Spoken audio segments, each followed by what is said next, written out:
Solve this question. 2500 এর 250% এর 25% equal to কত? দেখো কীভাবে সলভ করবে।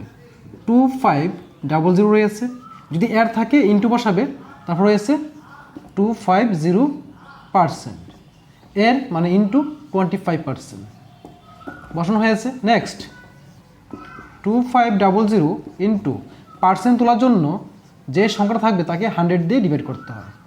সেমভাবে 25% রয়েছে, তাহলে 25/100।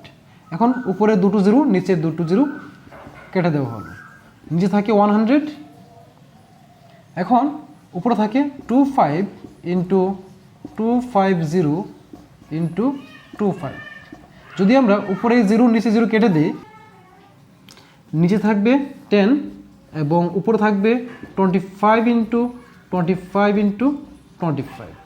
এখন নিচে আছে 10, 10 লিখলাম।